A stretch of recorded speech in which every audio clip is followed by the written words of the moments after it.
Chers amis, bonjour. Nous sommes le 17 septembre 2024 et aujourd'hui, j'ai le plaisir de retrouver Guillaume Arquet. Je dis retrouver parce qu'on a déjà échangé il n'y a pas si longtemps dans le cadre des élections européennes. D'ailleurs, j'ai retrouvé la date exacte, le 3 mai 2024, donc exactement 4 mois et demi. Je mettrai la vidéo de cet entretien dans lequel Guillaume s'est déjà présenté, il a expliqué son parcours, pourquoi il avait rejoint le RN. Et aujourd'hui, on va échanger, on va essayer brièvement sur ce qui a changé depuis ce dernier échange.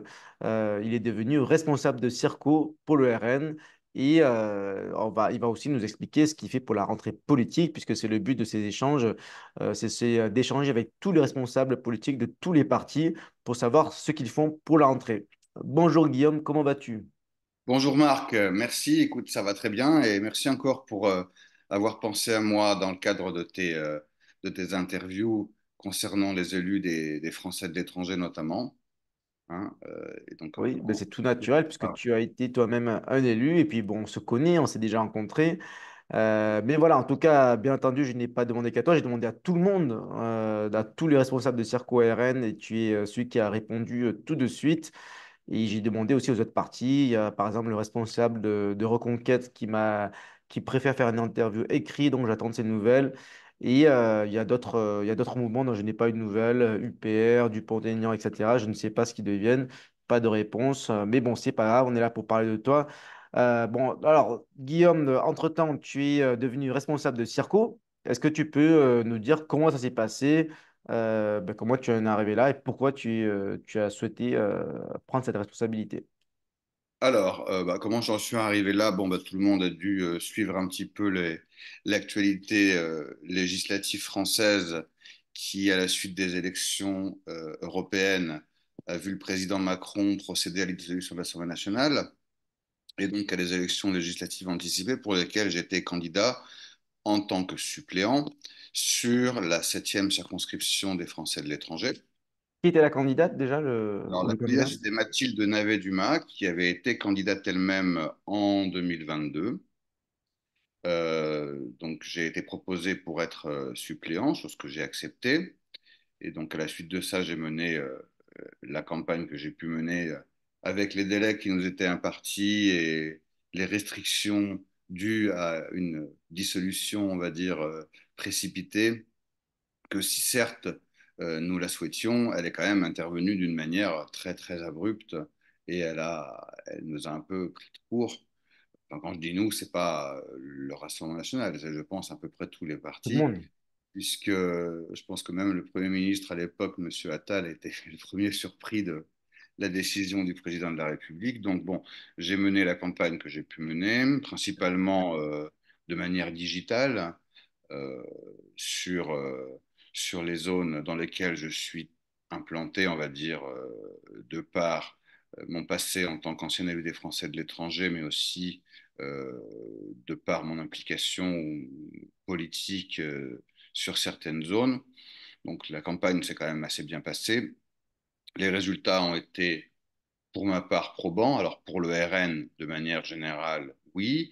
Pour le RN des Français de l'étranger aussi. Et je pense que c'est un grand enseignement qu'on doit avoir, qu'on doit prendre en compte de ces élections législatives. Hein. Le RN a définitivement passé la page d'être un parti très marginal à être un parti qui fait des scores à deux chiffres sur beaucoup de zones et même à être arrivé en tête sur certains pays des Français de l'étranger, ce qui est aussi le cas dans ma circonscription, dans la tienne aussi d'ailleurs, puisque le RN est arrivé en tête à Moscou, si je ne m'abuse, entre autres, me semble-t-il, Oui, sur bon, il d'autres. est arrivé en tête partout, ce qui est un petit peu normal parce que c'était le vote utile.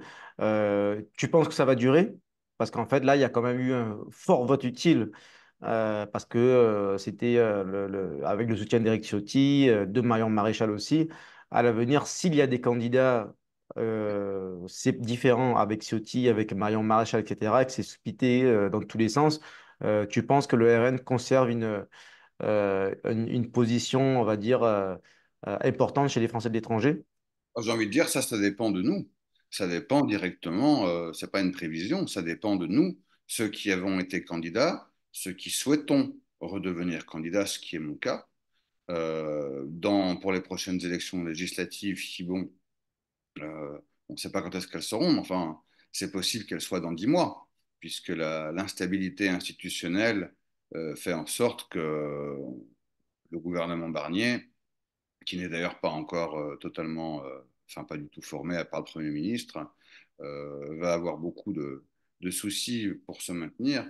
Donc il faut préparer l'alternance dès maintenant, sachant que les prochaines élections, bah, comme je l'ai dit, vont arriver possiblement assez rapidement. Et donc les futurs résultats du Rassemblement national vont dépendre de ce que chacune et chacun des candidats ou des responsables de circonscription feront.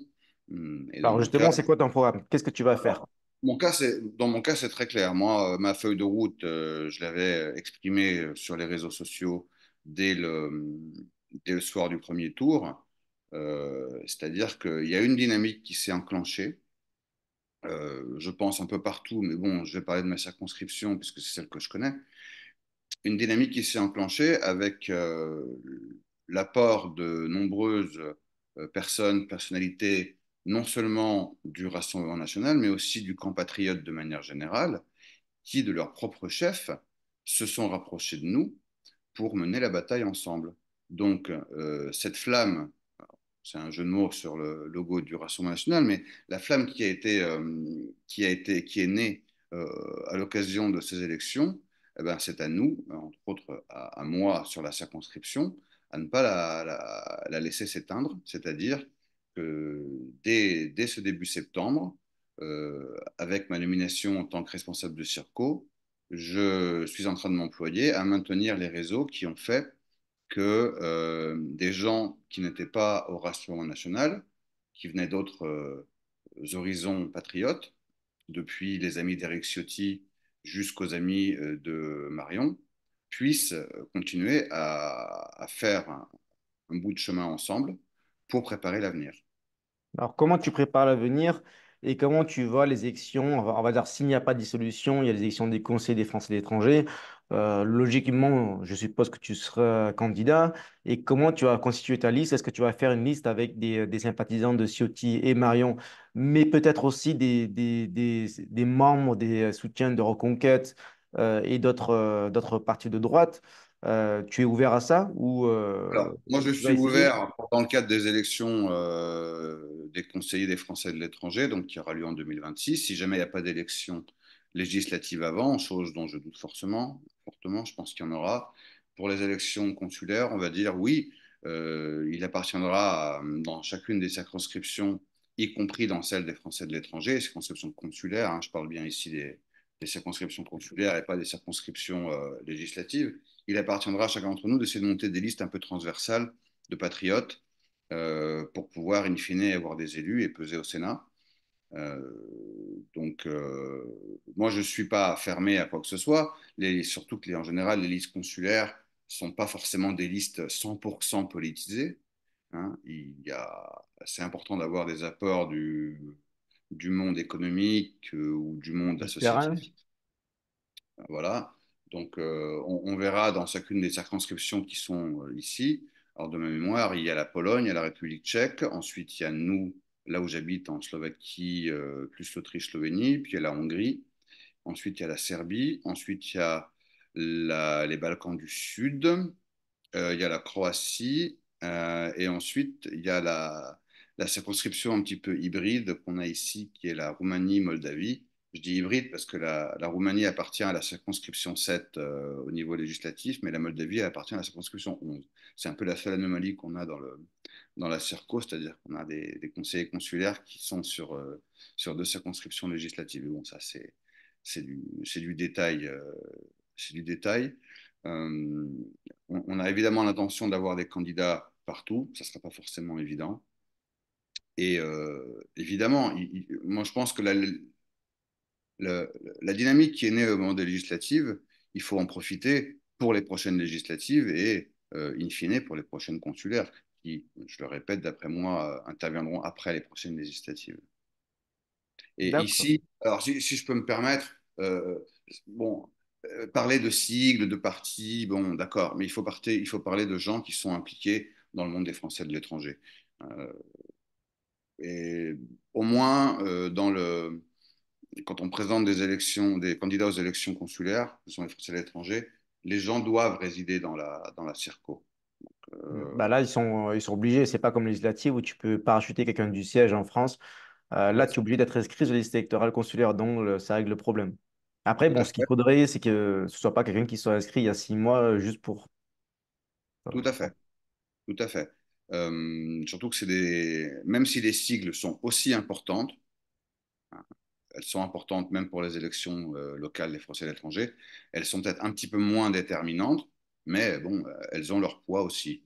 Et, je pense il faudra se rapprocher non seulement des gens qui nous ont aidés pendant la campagne législative, mais aussi essayer de parler avec d'autres formations du camp patriote ou des gens qui ont été à un moment donné pour éventuellement voir les convergences possibles sur certaines zones, pour inclure des gens dans les listes.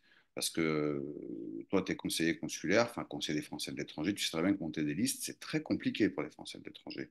Et c'est très compliqué, pas seulement pour le camp patriote, c'est compliqué pour tout le monde. Hein. Il y a des parités à respecter. Euh, il faut trouver des titulaires et des suppléants sur les circos où il n'y a pas un seul élu. Et c'est pas évident. Donc, Ouais, oui, je pense que toute apportation on est bien d'accord.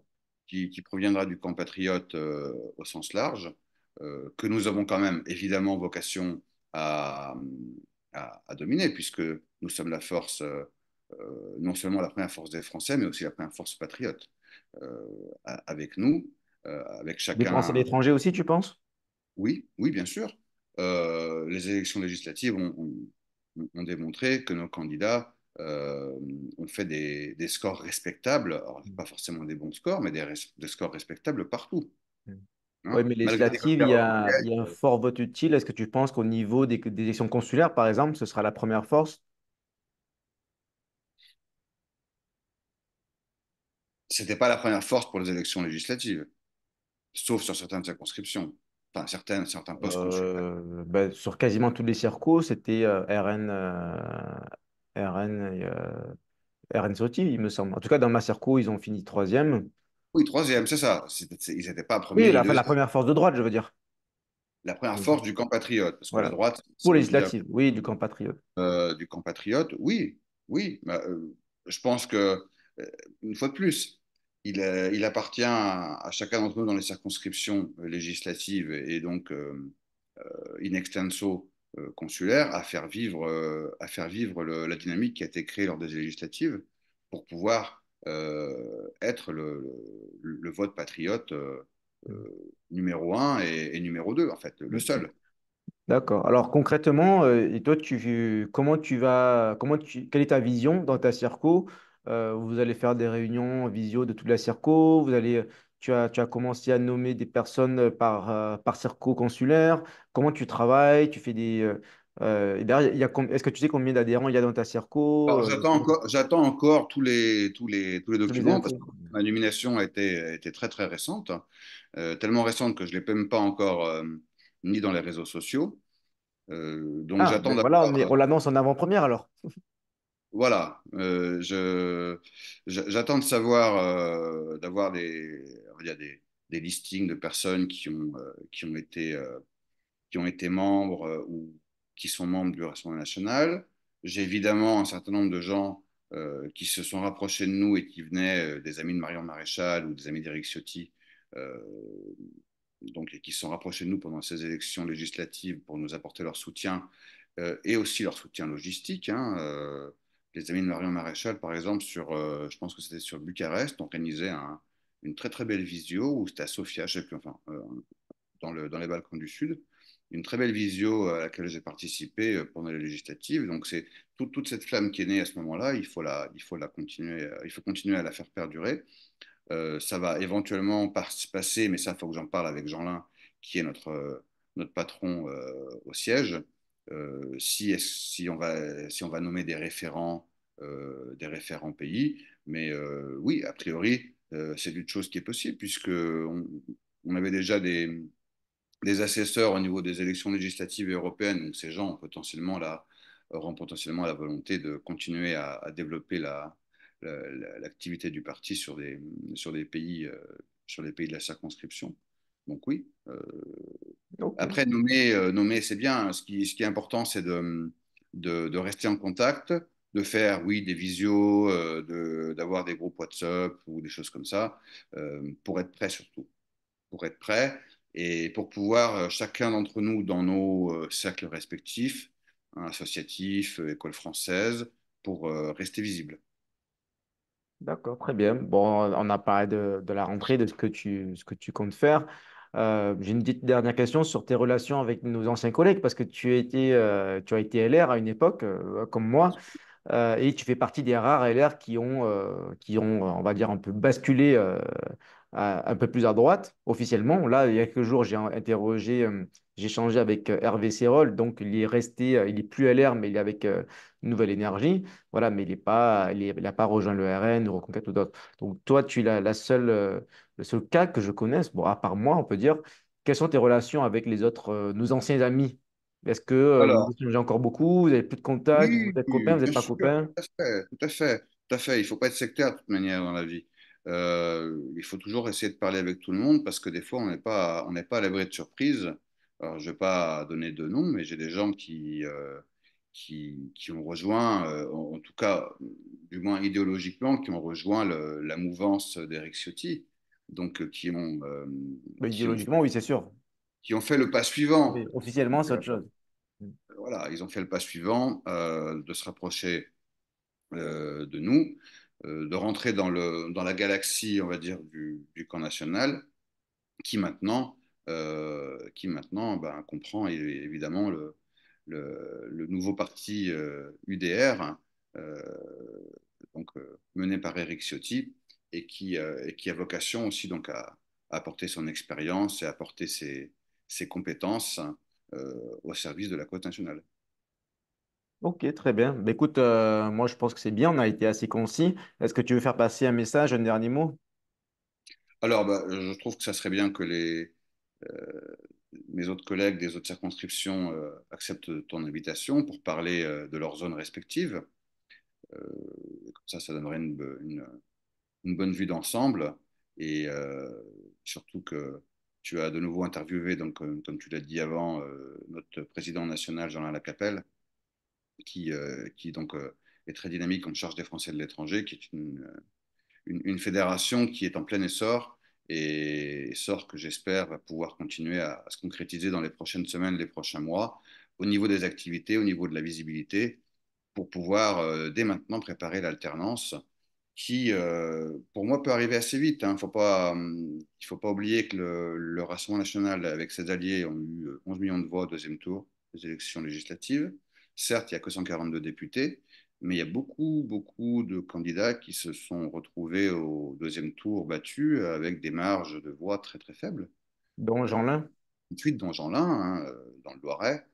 Donc, c'est-à-dire il y a un potentiel ici pour avoir 200 ou 200 plus députés lors de la prochaine élection législative qui est là.